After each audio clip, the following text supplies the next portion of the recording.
কি হৈ উৰণিলৈ আহিছে নবৌজনী ৰুদালি হৈ শেৱালিলৈ আহিছে লক্ষ্মীজনী কপালতে বিৰিয়াকি আহিছে ঘৰলে আমাৰ বোৱাৰী লাজু কি হৈ উৰণিলৈ আহিছে নবৌজনী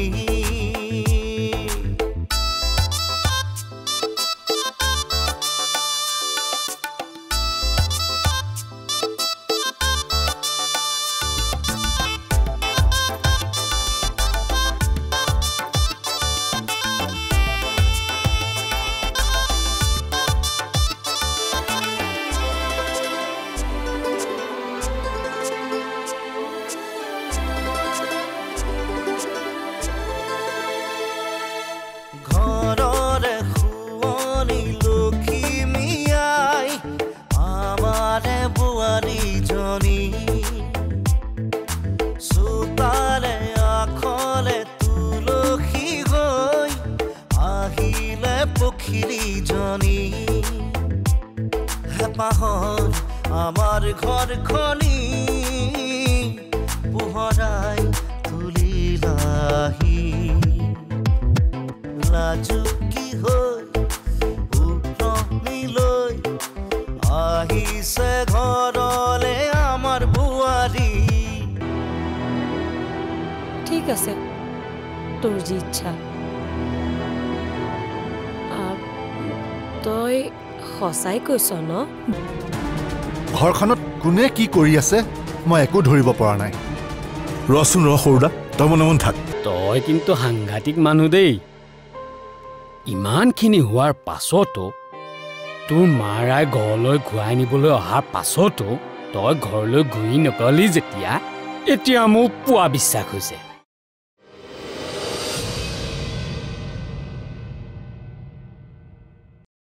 বাকী মোৰ একো নাই অ' সেই জয়টোলেহে চিন্তা হয়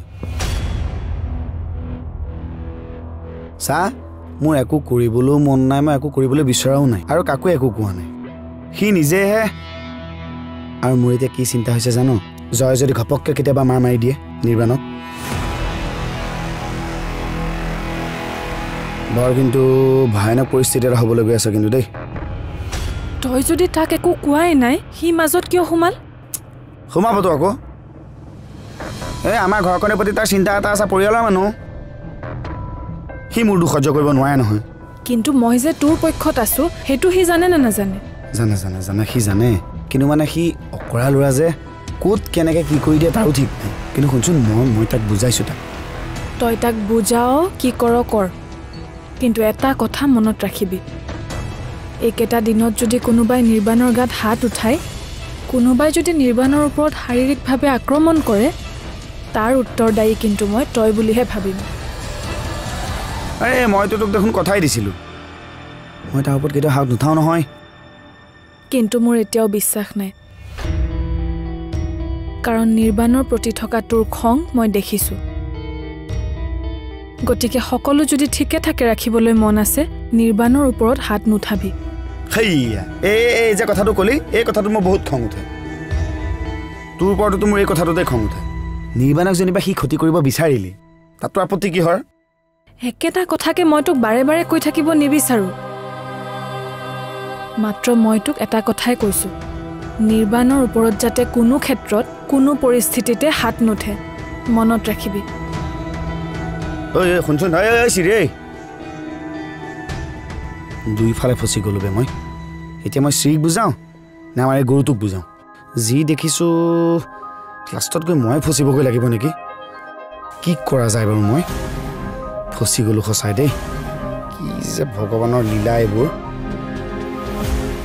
তাৰ মানে তুমি নিৰ্বাণক ঘৰলৈ উভতাই আনিব নোৱাৰিলা পেহী মই তাক উভতাই আনিব নোৱাৰিলোঁ মোৰ তাক এবাৰ চাবৰ বৰ মন গৈছে আৰাধনা নালাগে পেহী সি বৰ্তমান যেনেকুৱা অৱস্থাত আছে সেই অৱস্থাত আপুনি তাক চাই থাকিব নোৱাৰিব। তেনেহ'লে তুমি তাক উভতাই নানিলা কিয়? জোৰ নকৰিলা কিয়? মোৰ সকলো চেষ্টা তাৰ সন্মুখত ব্যৰ্থ হ'ল। যিটো ল'ৰাই ঘৰত নিজে পানী এগিলাচ লৈ নাখায়, সেইটো ল'ৰাই তাত কি কৰিছে জানে? তুমি বহাচোন।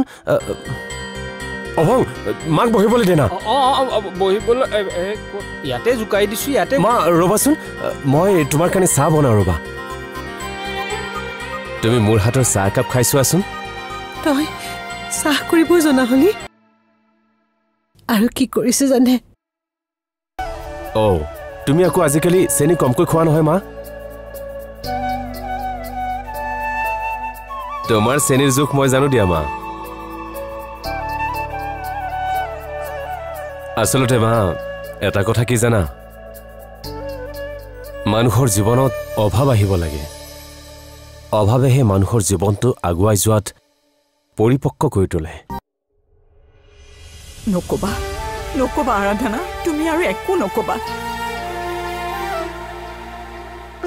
মই আৰু তাৰ দুখ কষ্টৰ কথা শুনি থাকিব নোৱাৰো। কিয় ইমান কষ্ট কৰিব লাগে? তাৰ কিহৰ অভাৱ হৈছে যে সি তাক এই অৱস্থাত থাকিব লগা হৈছে? সি বোলে শ্ৰীৰ দেউতাকক কথা দিছে, সি উপাৰ্জন কৰি দেখুৱাব। সি আনক কথা দিবলৈ গৈ নিজক আৰু আমাক কিমান কষ্ট দিছে এবাৰ ভাবি চাইছেনে? এইবোৰ কথা শুনাৰ পিছত, দেখাৰ পিছত আমি কিমান কষ্ট পাম সি এবাৰ ভাবি নাচালে? আৰাধনা, তুমি নোৱাৰিলেও মই তাক ঘৰলৈ উভতাই আনিম। মোক তাৰ ওচৰলৈ লৈ ব'লা। মই আৰু তাক কষ্ট পাবলৈ দিব নোৱাৰো। আৰাধনা, ব'লা, মোক লৈ ব'লা। নালাগে পেহী, সি যুঁজিব বিচাৰিছে। এই যুদ্ধখনত সি জয়ী হ'ব বিচাৰিছে। আৰু মোৰ কি ভাল লাগিছে জানে? সি স্বাৱলম্বী হ'বলৈ বিচাৰিছে। তাৰ কষ্ট দেখি মই মনত কষ্ট পাইছোঁ, কিন্তু মই এইটোও বিচৰা নাই যে আমাৰ মৰমবোৰে তাৰ যুদ্ধত বাধা দিয়ক। আৰাধনা, পেহী, আমাৰ মৰমবোৰ সি কৰা যুদ্ধখনত বাধা হ'ব নালাগে, সাহসী হ'ব লাগে। নহয়, আপুনি বুজি পোৱা নাই। মই মা দেউতাৰ কথা আৰু অমান্য কৰিব নোৱাৰো। কিয়? আগতে মই তোমাৰ কাৰণে অযোগ্য আছিলো। আহিছে ঘৰলে আমাৰ বোৱাৰী, আহিছে ঘৰলে আমাৰ বোৱাৰী।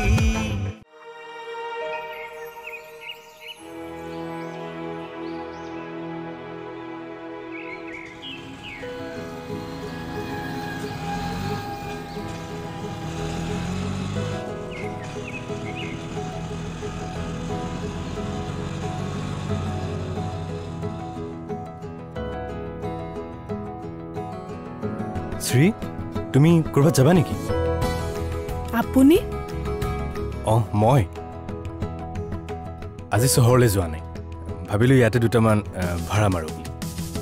আৰু তুমি মোৰ আজি প্ৰথম পেচেঞ্জাৰ হিচাপে মোৰো ভাল লাগিল। আৰু এটা কথা, কিন্তু মোক কিন্তু ভাড়া দিব লাগিব, কাৰণ এই পইচা মই তোমাৰ দেউতাক দেখুৱাব লাগিব। আৰু এই সকলোবোৰ কেৱল তোমাৰ কাৰণে কৰি আছোঁ। এইবিলাক আপুনি কিয় কৰি আছে? আপুনি কথাবোৰ কিয় বুজি পোৱা নাই? এটা সাধাৰণ কথাকে আপুনি আজিলৈকে কিয় বুজি পোৱা নাই? শ্ৰী, মোৰ কষ্টবোৰতো চোৱা, মই কিমান পৰিৱৰ্তন হৈছোঁ সেইটো চোৱা। তাৰ পাছতো তোমাৰ কিয় বিশ্বাস হোৱা নাই যে মই তোমাৰ কাৰণে যোগ্য হৈছোঁ? নহয়, আপুনি বুজি পোৱা নাই। মই মা দেউতাৰ কথা আৰু অমান্য কৰিব নোৱাৰো। কিয়? আগতে মই তোমাৰ কাৰণে অযোগ্য আছিলোঁ, তেতিয়া তুমি মোৰ পৰা আঁতৰি আছিলা। শ্ৰী, এতিয়াতো মই তোমাৰ কাৰণে যোগ্য।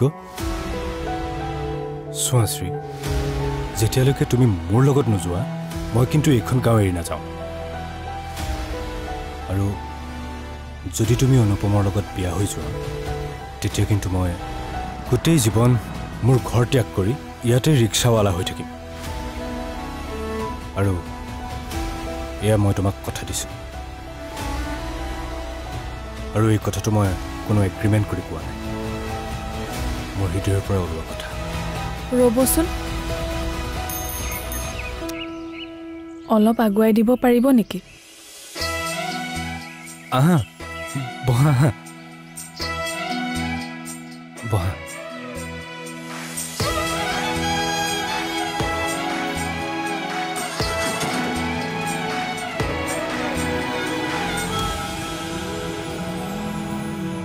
মই এটা কথা বুজি পোৱা নাই নিৰ্বাণ ইমান সলনি হ'ল কেনেকৈ প্ৰভাৱ পৰিছে মই মাত্ৰ আপোনাক এইটোৱেই ক'ব বিচাৰিছিলোঁ যে আপুনি এইবোৰ কৰি একো লাভ নাই মোৰ মনত আপুনি নাই আপুনি ঘৰলৈ উভতি যাওক আহিছে ঘৰলে আমাৰ বুৱাৰী আহিছে ঘৰলে আমাৰ বুৱাৰী তাৰ মানে এজনী ছোৱালীৰ কাৰণে এতিয়া কোটিপতিৰ সন্তানে গৈ গাঁৱত ই ৰিক্সাৰ ড্ৰাইভাৰহে হ'লগৈ কথাবোৰ অলপ লাহে লাহে কোৱাচোন এই কথাটোক লৈ ঘৰখনত সকলোৰে মন বেয়া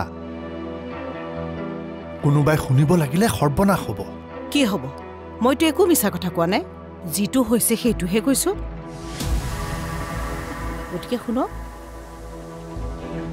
মই কোৱা শুনি ভাবিব পাৰে যদি ভাবকেইচোন ইমানবোৰ সা সম্পত্তি গঢ়ি আপোনালোকক ব্যৱসায়ৰ পৰা আঁতৰাই ৰাখি কি লাভ হ'ল আপুনি কওকচোন এতিয়া নিজৰ সন্তানে গৈ পেলাই গাঁৱত ই ৰিক্সা চলাইছেগৈ কিনো বাৰে বাৰে একেটা কথাকে কৈ থকা সি এই কামবোৰ নিজৰ চখত কৰি থকা নাই নহয় আৰু ৰ'বাচোন তুমি তাৰ কষ্টৰ কথাটো কিয় এবাৰো ভবা নাই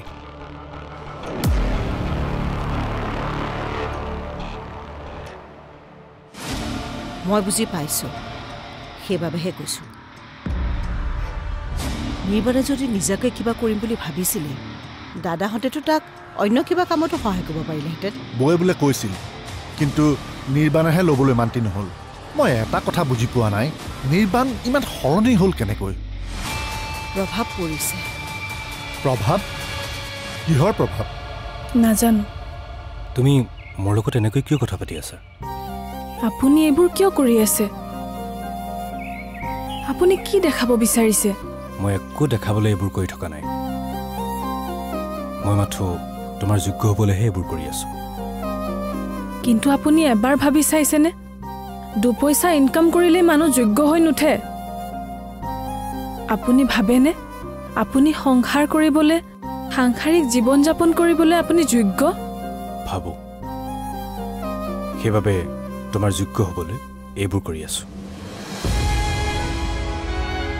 তোমাক দেউতাক দিয়া কথা ৰাখিবলৈ মই কৰি আছো আপুনি হয়তো এতিয়াও কথাবোৰ বুজিব পৰা নাই মই সকলো বুজিছো বুজা হ'লে আপুনি এনেকৈ কেতিয়াও নকয় তেন্তে তুমি মই কেনেকৈ কোৱাটো বিচাৰিছা যে চোৱা তুমি অনুপমৰ লগত বিয়া হৈ যোৱা কাৰণ মই ভালকৈ জানো তুমি মুখেৰে যিমান যি ক'লেও মনেৰে তুমি অনুপমক নিবিচাৰা মই আৰু এইবোৰ কথা পাতি থাকিব নিবিচাৰোঁ মই মাত্ৰ আপোনাক এইটোৱেই ক'ব বিচাৰিছিলোঁ যে আপুনি এইবোৰ কৰি একো লাভ নাই মোৰ মনত আপুনি নাই আপুনি ঘৰলৈ উভতি যাওক মই তোমাক কথা দিছোঁ মই ঘৰলৈ তোমাক লগত লৈহে যাম তাৰ বাবে মই যিমান যি কৰিব লাগে সকলো কৰিম আপুনি যিমানেই চেষ্টা নকৰক কিয় মোক আপুনি বিচাৰি নাপায়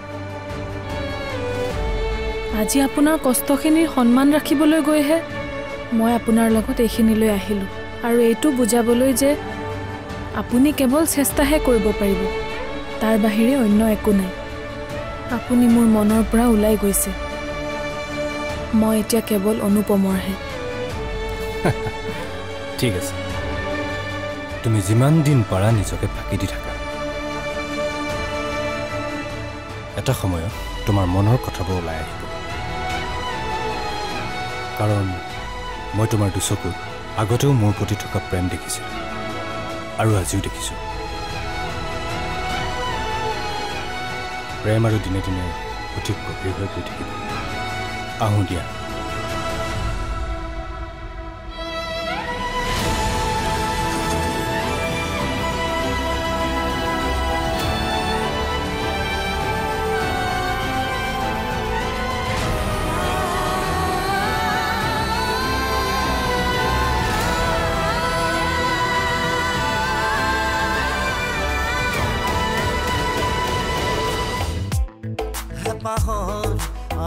ঘৰখনি পোহৰাই তুলিলাহি